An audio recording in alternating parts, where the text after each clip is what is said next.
നമസ്കാരം. Sreenarayana Guru open university first semester MA sociology ക്ലാസ്സുകളിലേക്ക് പ്രിയ വിദ്യാർത്ഥികൾക്ക് സ്വാഗതം. നമ്മൾ ഇന്ന് പ്രോജക്ട് പ്ലാനിംഗ് ആൻഡ് മാനേജ്മെന്റ് എന്ന പേപ്പറിലെ സെക്കൻഡ് ബ്ലോക്കിലെ സെക്കൻഡ് യൂണിറ്റ് ആണ് ഡിസ്കസ് ചെയ്യുന്നത്.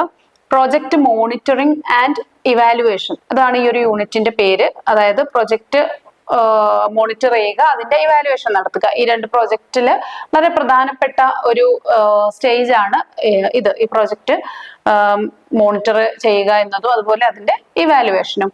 ഇനി ഈ പ്രോജക്റ്റ് മോണിറ്റർ ചെയ്യുന്നതിന്റെ, അതായത് നിരീക്ഷിക്കുക, ഏറ്റവും സിമ്പിൾ ആയിട്ട് പറഞ്ഞാൽ അത് മേൽനോട്ടം നടത്തുക അല്ലെങ്കിൽ നിരീക്ഷിക്കുക, അതിന്റെ ഒരു മീനിങ്ങും ഇമ്പോർട്ടൻസും എന്താണെന്ന് നോക്കാം.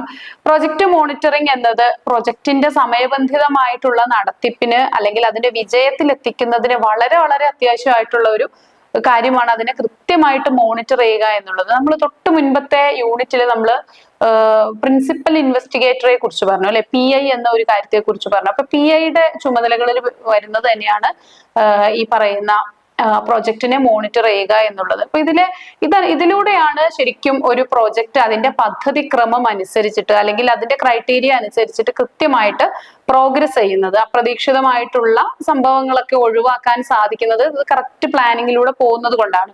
അപ്പൊ പ്രോജക്റ്റിന്റെ സമയ ചെലവും അതുപോലെ അമിതമായിട്ടുള്ള പണച്ചെലവ് ഒഴിവാക്കാന്, കൂടാതെ ഇതിന്റെ ഒരു ക്വാളിറ്റി, ഗുണനിലവാരം ഉറപ്പുവരുത്താന്, കിട്ടുന്ന അവൈലബിൾ ആയിട്ടുള്ള റിസോഴ്സസിനെയൊക്കെ കൃത്യമായിട്ട് യൂട്ടിലൈസ് ചെയ്യാനൊക്കെ സാധിക്കുന്നത് ഈ ഒരു കൃത്യമായിട്ട് മോണിറ്റർ ചെയ്യപ്പെടുമ്പോഴാണ്. ഇനി പ്രോജക്റ്റ് അതിന്റെ ഒബ്ജക്റ്റീവ്സ് അല്ലെങ്കിൽ പ്രോജക്റ്റ് നിരീക്ഷണത്തിന്റെ മോണിറ്ററിങ്ങിന്റെ ഒബ്ജക്റ്റീവ്സ് എന്തൊക്കെയാണെന്ന് നോക്കാം. ഒന്നാമത്, ഇത് സമയബന്ധിതമായിട്ടാണോ പുരോഗമിക്കുന്നത് എന്ന് നോക്കാൻ കൃത്യമായിട്ട് മോണിറ്റർ ചെയ്യണമെങ്കിൽ അത് കൃത്യമായിട്ട് സമയത്ത് തീരുന്നുണ്ടോ എന്ന് നോക്കണം. അതുപോലെ തന്നെ അതിന്റെ ലക്ഷ്യം, ഫലപ്രാപ്തി, ഇതിനെ കുറിച്ചൊക്കെ കൃത്യമായ ധാരണ ഉള്ളയാളാണ് ഈ മോണിറ്റർ. അപ്പൊ മോണിറ്റർ അതിനെ ശരിക്കും മോണിറ്റർ ചെയ്യുമ്പോൾ അത് കിട്ടുന്നുണ്ടോ, ഈ ലക്ഷ്യങ്ങളൊക്കെ എത്തുന്നുണ്ടോ എന്ന്, അതുപോലെ ഇതിന്റെ ഒരു സ്റ്റാൻഡേർഡ് പാലിക്കപ്പെടുന്നുണ്ടോ എന്നൊക്കെ ചെക്ക് ചെയ്യാനായിട്ട് സാധിക്കും. അതുപോലെ റിസ്കുകളും പ്രതിസന്ധികളും എവിടേക്കാണ് വരുന്നതെന്നും അത് കാലയെ കൂട്ടി കണ്ട് ഒഴിവാക്കാനും ഒക്കെ സാധിക്കും. അതുപോലെ ഫണ്ടുകളുടെ ശരിയായിട്ടുള്ള ഉപയോഗം നടക്കുന്നുണ്ടോ എന്ന് ചെക്ക് ചെയ്യാനും ഇത് വളരെയേറെ ഉപകാരപ്രദം ആണ്. ഇത് നമ്മൾ ഈ ഒരു പ്രോജക്റ്റ് മോണിറ്ററിങ്ങിന്റെ സ്റ്റെപ്സ്, അതായത് key steps in project monitoring, ഇതാണ് നമ്മളിനി പഠിക്കുന്നത്. ഓക്കെ, ഒന്നാമത്തേത് ലക്ഷ്യങ്ങൾ ഡിഫൈൻ ചെയ്യുക, നിർവചിക്കുക ഉള്ളതാണ്. Defining objectives and standard. ഈ പ്രോജക്റ്റിന് ചില നിശ്ചിത ടാർഗറ്റ്സ് ഒക്കെ ഉണ്ടായിരിക്കും അല്ലെ. അപ്പൊ ഈ ടാർഗറ്റ്സ് എന്തൊക്കെയാണ് എന്ന് ഡിഫൈൻ ചെയ്യുന്നത് ഈ ഒരു മോണിറ്ററിങ് സ്റ്റേജിലാണ്. മോണിറ്ററുടെ ഡ്യൂട്ടിയാണ്.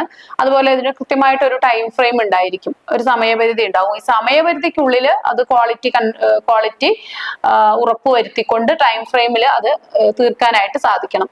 കൂടാതെ ഡാറ്റ ശേഖരണവും അതിന്റെ ഒരു അനാലിസിസും വിശകലനവും ഒക്കെ നടത്താനും ഈ മോണിറ്ററിങ് വളരെ ഉപകാരപ്രദമാണ്.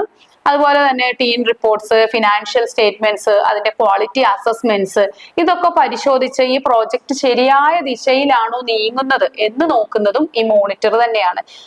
എനിക്ക് തോന്നുന്നു ഈ മോണിറ്ററുടെ ഏറ്റവും വലിയ ഒരു ഡ്യൂട്ടി എന്ന് പറയുന്നത് ഇതാണ്. ഈ ഒരു ടീം റിപ്പോർട്ട് നോക്കുക, ഫിനാൻഷ്യൽ സ്റ്റേറ്റ്മെന്റ്സ് നോക്കുക, അതുപോലെ ഇതിന്റെ ക്വാളിറ്റി അസസ്മെന്റ്സ് ഒക്കെ നോക്കുമ്പോൾ കൃത്യമായിട്ട് ഈ പ്രോജക്റ്റ് അതിന്റെ ഒരു പ്രോപ്പർ അല്ലെങ്കിൽ ശരിയായിട്ടുള്ള ദിശയിലാണോ എന്ന് കൃത്യമായിട്ട് മനസ്സിലാക്കാനായിട്ട് സാധിക്കും. ഇനി അതല്ല എന്ന് കാണുകയാണെങ്കിൽ ഈ ഘട്ടത്തിലൊക്കെ അതില് തിരുത്താനും സാധിക്കും. അതുപോലെ ഇത്തരം ഇഷ്യൂസിനൊക്കെ പ്രോപ്പറായിട്ട് അഡ്രസ് ചെയ്യാനും സാധിക്കണം.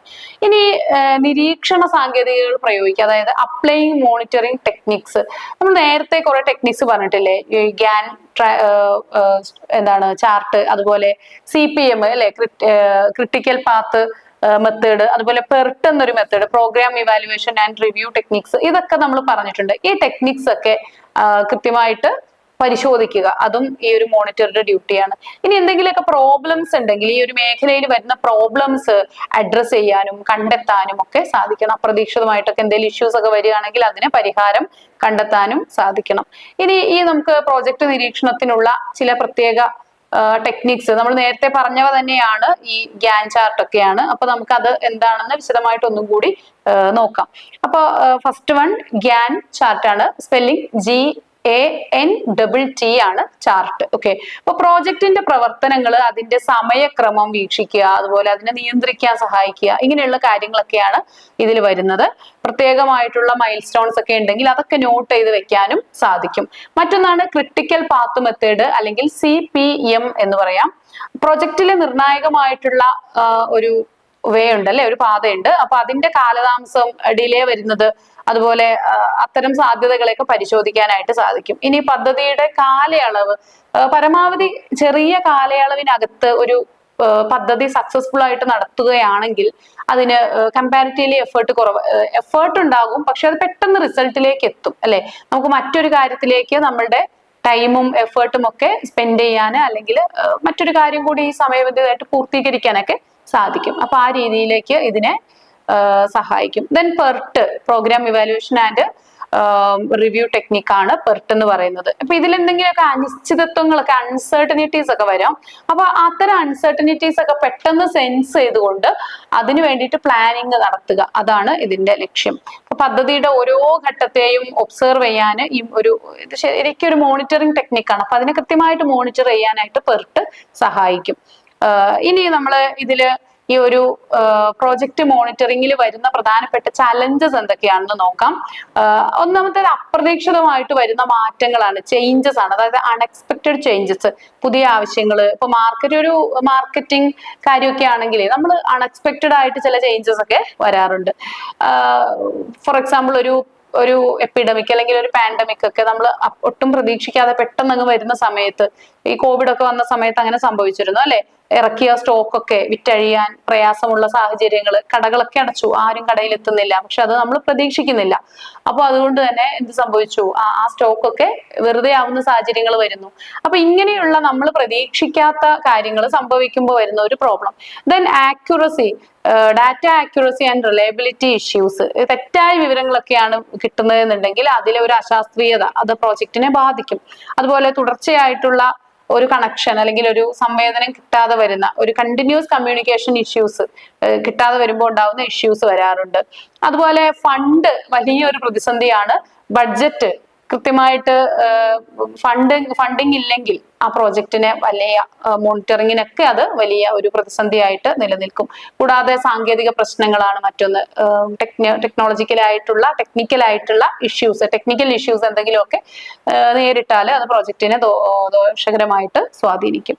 ഇനി എങ്ങനെയൊക്കെയാണ് നമുക്ക് ഈ ഒരു പ്രോജക്റ്റ് മോണിറ്ററിങ് കുറച്ചുകൂടി കാര്യക്ഷമമായിട്ട് നടത്താൻ സാധിക്കുക എന്ന് നോക്കാം. ഒന്നാമത്തേത്, set clear objectives and standards. കൃത്യമായിട്ടുള്ള ഒബ്ജക്റ്റീവ്സും സ്റ്റാൻഡേർഡ്സും സെറ്റ് ചെയ്ത് കഴിഞ്ഞാൽ ഏറെക്കുറെ ഒരു പ്രോജക്റ്റ് നമുക്ക് സക്സസ് ആക്കാനായിട്ട് സാധിക്കും. പിന്നെ കൂടാതെ കണ്ടിന്യൂസ് ആയിട്ടുള്ള ഡാറ്റ കളക്ഷൻ നടത്തുക, അതുപോലെ ആ ഡാറ്റയെ ഇവാലുവേഷൻ നടത്തുക ഒക്കെ കണ്ടിന്യൂസ് ആയിട്ട് ചെയ്തു കഴിഞ്ഞാൽ നമുക്ക് മോണിറ്ററിങ് സക്സസ്ഫുൾ ആക്കാം. ദെൻ കൂടുതൽ അഡ്വാൻസ്ഡ് ആയിട്ടുള്ള ടെക്നോളജീസ് ഒക്കെ യൂസ് ചെയ്യുക, ഏറ്റവും മോഡേൺ ആയിട്ടുള്ള ടെക്നോളജീസ് യൂസ് ചെയ്യുക. നല്ല ഒരു ടീം കോർഡിനേഷൻ ഉണ്ടാവുക. ടീം കോർഡിനേഷൻ കൃത്യമായിട്ട് ഉണ്ടായി കഴിഞ്ഞാൽ തന്നെ നമുക്ക് ഈ ഒരു പ്രോഗ്രാം അല്ലെങ്കിൽ ഒരു പ്രോജക്റ്റ് സക്സസ് ആക്കാനായിട്ട് സാധിക്കും. അപ്പൊ നമുക്ക് വരുന്ന ഈ ഒരു പല ഘട്ടത്തിലും വരുന്ന പ്രോബ്ലംസ് ഉണ്ടായിരിക്കും. ഈ പ്രോബ്ലംസിനെയൊക്കെ കൃത്യമായി അഡ്രസ് ചെയ്യുകയും ഐഡന്റിഫൈ ഒക്കെ ചെയ്തിട്ടുണ്ടെങ്കിൽ ഈ പ്രോജക്റ്റ് മോണിറ്റർ ചെയ്യുന്നത് ഈസിയായി മാറും. It's not an easy process, പക്ഷെ അതിനെ ഈസിയാക്കി മാറ്റാനായിട്ട് അല്ലെങ്കിൽ കൃത്യമായിട്ട് ഫലപ്രാപ്തിയിലേക്ക് കൊണ്ടുവരാനായിട്ട് സാധിക്കും. അപ്പൊ ഇത്രയാണ് നമുക്ക് ഈ ഒരു യൂണിറ്റില് ഇങ്ങനെ ഡിസ്കസ് ചെയ്യാനുള്ളത്. പക്ഷെ അതിന്റെ നോട്ട് കുറച്ചുകൂടി വളരെ ഡീറ്റെയിൽ ആയിട്ടുള്ള നോട്ട്സ് ഉണ്ട്. അപ്പൊ ആ നോട്ട്സ് നന്നായിട്ട് വായിച്ചിട്ട് ഇതിന്റെ പല എലമെന്റ്സും, അതിൽ ഒരേ കാര്യങ്ങൾ പല ആംഗിളിൽ നിന്നുകൊണ്ടുള്ള ഒരു ഡിസ്കഷനാണ് ഈ ഒരു ടോപ്പിക്കിൽ വരുന്നത്. അപ്പൊ ആ നോട്ട്സ് നന്നായിട്ട് വായിക്കുക. ഇത്രയാണ് നമുക്ക് ഈ യൂണിറ്റിൽ ഡിസ്കസ് ചെയ്യാനുള്ളത്. Thank you.